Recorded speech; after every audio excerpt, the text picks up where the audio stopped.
ვუწოდოთ ყველა პოლიტიკური ორგანიზაციის ახალგაზრდულ ფრთებს, რომ მიიღოს მონაწილეობა თავიანთი ქალაქების, ტყეპარკების, აი ასეთ სიბინძურისგან გაწმენდაში. ჩვენ არ გვიხარია, რომ ეს ქალაქი დაბინძურებული არის და ჩვენ გვინდა, რომ სუფთა იყოს და სუფთა ვიცხოვროთ.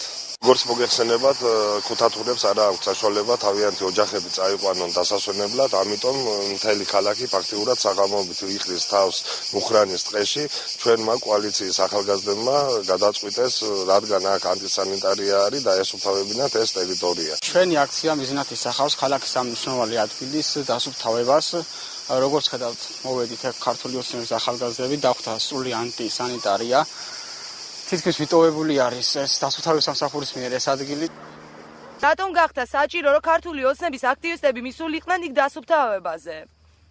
აი ისა მე ერთი რამე უნდა გითხრათ ახლა თქვენ ძალიან გაკვირვებული ვარ თქვენი ამ კითხვით, მაგრამ მე მინდა გითხრათ მე რომ ყოველთვის ის ყოველდღიურად იგვება მიუხედავად იმისა რომ ნუსხაში არა ჩამონაცვალში, მაგრამ ტყეპარკი იგვება ხუთსერვის ჯგუფის მიერ და შეგიძლიათ დაურეკოთ ხუთსერვის ჯგუფის დირექტორს. ანუ ყოველდღიურად არის დასუფთავება, ხო? ამის თქმა გინდათ ბატონო. ის სანაპიროები და ასე შემდგომ სისტემატიურად იგვება.